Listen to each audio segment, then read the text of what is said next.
Shri rice Sheikh जी। अध्यक्ष महोदय, औचित्य के मुद्दे के माध्यम से मैं साउथ मुंबई जैसी जगह यहाँ पर बार बार जो इलेक्ट्रिसिटी सप्लाई डिस्टर्ब हो रही है उसके मुद्दे पर बोलना चाहूंगा। अध्यक्ष महोदय, पूरे साउथ मुंबई में खास तौर से मोहम्मद अली रोड, नागपाड़ा, अग्रीपाड़ा, मदनपुरा, यहाँ पे 8-8 घंटे लाइट जा रही है। पिछले दिन तो 12 घंटे इलेक्ट्रिसिटी नहीं थी अध्यक्ष महोदय। और अध्यक्ष महोदय, अगर आप देखेंगे, मैं खुद नागपाड़ा में इलाके से बात कर रहा हूँ, सीनियर सिटीजन, किसी को स्ट्रोक आया है, किसी को प्रॉब्लम है, पानी की सप्लाई के टाइम पे इलेक्ट्रिसिटी जा रही है। और मैंने जब माहिती ली तो यहाँ पे जो आईएएस ऑफिसर पोस्टेड है, इनको लगता है कि ये पनिशमेंट पोस्टिंग है, इसकी वजह से कोई काम नहीं करते, ओपनली बोलते हमारा ट्रांसफर करा दो। आज अध्यक्ष महोदय, 2011 से बीएससी में टेक्निकल स्टाफ की भर्ती नहीं है। केबल लाइंस जो डाली गई है वो पुरानी है, उसको बदलने के लिए इनके पास सामान नहीं है। अध्यक्ष महोदय, बीएमसी ट्रेंच की परमिशन नहीं दे रही। अध्यक्ष महोदय, पूरे महाराष्ट्र में सप्लाई का बहुत बुरा हाल है। अभी वसई विरार की बात हुई, मेरे भिवंडी में भी वही प्रॉब्लम है। अध्यक्ष महोदय, ये बहुत गंभीर विषय है, बार बार आमदार यहाँ पर इस विषय पे बोल रहे हैं, लेकिन इसके ऊपर एक चर्चा रखनी चाहिए और मिनिस्टर को रिप्लाई देना चाहिए। अध्यक्ष महोदय, आज मैं आपको बताऊं, मुझे नागपाड़ा से फोन आ रहे, 12 घंटे लाइट नहीं रहेगी और अभी सब बिल्डिंग में लिफ्ट है, लिफ्ट के बगैर लोग रह रहे, इतने परेशान लोग हैं। परेशान इतने हैं कि छोटे छोटे बच्चे हैं। अगर आप, हमारे यहाँ पे 2 तरह की, बड़ी बिल्डिंग या तो छोटे साइज बिल्डिंग है, छोटे घर में रहते हैं लोग। अध्यक्ष महोदय, मैं चाहता हूँ इस औचित्य के माध्यम से सरकार इसकी नोंद ले और इस गंभीर विषय पे स्टेटमेंट करे। धन्यवाद।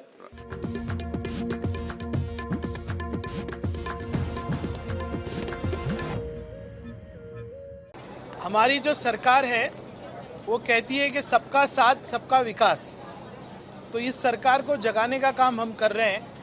मैंने आज डेप्यूटी चीफ मिनिस्टर सुनीत्रा ताई पवार से मुलाकात की और मैंने उनसे एक मांग की है कि महाराष्ट्र में जो अल्पसंख्यक है उनकी जो सोशो इकोनॉमिक स्टेटस है, यानी शिक्षा में उनकी क्या परिस्थिति है, जॉब्स में उनकी क्या परिस्थिति है, इन सब बातों के लिए एक सर्वेक्षण होना बहुत ज़रूरी है, एक सर्वे होना बहुत ज़रूरी है। 20-25 साल पहले सच्चर कमेटी की रिपोर्ट आई थी, उसके बाद महमूदुर रहमान कमेटी की रिपोर्ट आई, लेकिन आज माइनॉरिटीज़ की इस राज्य में क्या परिस्थिति है, इसका सर्वे होना बहुत ज़रूरी है। पिछले सरकार ने, महाविकास अघाड़ी सरकार ने Tata institute of social sciences को ये सर्वे करने के लिए जीआर तक निकाल दिया था, सिर्फ वर्क ऑर्डर के लिए फाइल गई, उसके बाद ये सरकार की फाइल वो कहाँ गई पता नहीं चला। मैंने सुनीता ताई से कहा है कि स्वर्गीय अजीत पवार ये माइनॉरिटीज़ के हितैषी थे, हमेशा हम अपने विषय उनके पास लेके जाते थे और वो भी ये चाहते थे कि महाराष्ट्र में माइनॉरिटीज़ के सोशो इकोनॉमिक सर्वे हो। तो मैंने ये भी मांग की है कि स्वर्गीय अजीत पवार दादा, इनके नाम से ये सर्वे किया जाए। मैंने उनको बहुत समझाया है कि अगर आप चाहते हो कि सबका विकास हो तो आपको सबका सर्वे और सोशो इकोनॉमिक सर्वे करना चाहिए। ये पत्र के द्वारा मैंने खुद मिलकर उनसे मांगनी की है। मुझे उम्मीद है कि सरकार इस मांग को स्वीकारेगी। सुनीता ताई अजीत पवार जैसे हमेशा माइनॉरिटीज़ के विषय में बहुत सकारात्मक रहती है, लेकिन सकारात्मक रिस्पांस देने के बाद इस पत्र के ऊपर क्या वो सरकार को प्रस्ताव करेंगी, क्या Tata institute of social sciences को दी हुई जिम्मेदारी जीआर उसको जिंदा करेंगी, या नए सिरे से अजीत पवार साहब, स्वर्गीय दादा अजीत पवार साहब के नाम से ये सर्वेक्षण करेंगी, ये देखने की बात है। हमारा काम है सरकार को जगाने का, वो हम करते रहेंगे। शर्मनाक है, सरकार राज्य चलाने के अंदर एक एग्ज़ाम नहीं कर पा रही है, एक एग्ज़ाम कंडक्ट करना जो है वो नहीं कर पा रही है। ये क्यों हो रहा है, इसके पीछे आप जाइए।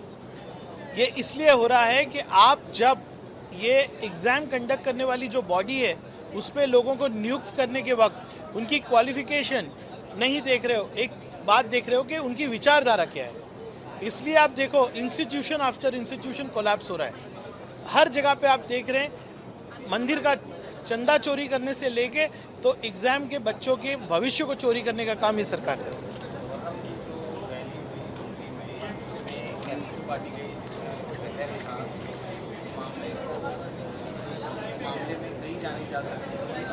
सतर्कता समेत इस मामले को कितना गंभीर लेना चाहिए, क्योंकि सीधा डायरेक्टली उनको जहर बांटा गया उस रैली में, क्या आप किस नजरिए से आप इस मामले को देखते हैं? क्या इसमें बड़ा कुछ सामने निकल कर आ सकता है? देखिए, सबसे पहले तो मुंबई पुलिस और जो वॉलंटियर्स थे वहाँ पर, मैं उनको मुबारकबाद दूंगा कि उनकी सतर्कता नहीं होती तो बहुत बड़ा हादसा महाराष्ट्र में, मुंबई में होता। अब ये बात है कि मानसिक तनाव जिसको कहते हैं वो लोगों पे इतना बढ़ गया है, जो मेंटल हेल्थ जिसको कहते हैं। अभी ये इशू में भी जो अभी तक पता चला है, मैंने जो जानकारी ली कि वो मेंटली अनस्टेबल था। जो ट्रेन के अंदर एक मर्डर किया गया वो भी मेंटली अनस्टेबल था। मैं वारंवार कह रहा हूँ, ड्रग्स कंजम्पशन हो या मेंटल हेल्थ के बारे में सरकार को सीरियसली स्टेप्स लेना चाहिए। अभी तक जो पता चला है कि वो मेंटली थोड़ा अनस्टेबल आदमी था।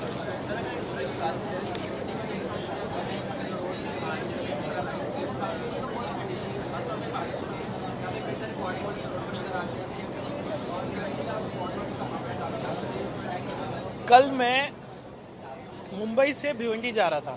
थाने वड़पे रोड के विषय में इस सभागृह में कम से कम 10 बार मैंने आवाज़ उठाई है। जितने भी सीएम थे, जब से मैं आमदार बना हूँ, सब ने मीटिंग ली है, डीसीएम ने मीटिंग ली है, लेकिन जो एमएसआरडीसी के अधिकारी है उनको ना सस्पेंड किया जाता है, ना उन पर कार्रवाई की जाती है। आज भी भिवंडी के परिसर के लोग, भिवंडी, कल्याण, डोंबिवली थाना, सब लोग परेशान हैं। बच्चे स्कूल नहीं जा पाते हैं, नौकरी लोगों को मिलती नहीं है क्योंकि वहाँ के रोज अच्छे नहीं हैं। इस विषय को मैंने वारंवार लिया। कल भी मैंने एमएसआरडीसी के जितने अधिकारी, उनसे बात की, उनसे झगड़ा करते हैं हम लोग, लेकिन इतनी जाड़ी चमड़ी के लोग हैं कि आज तक एक 22 किलोमीटर का रोड 14 साल में नहीं बना पाए। ये सरकार का अचीवमेंट है।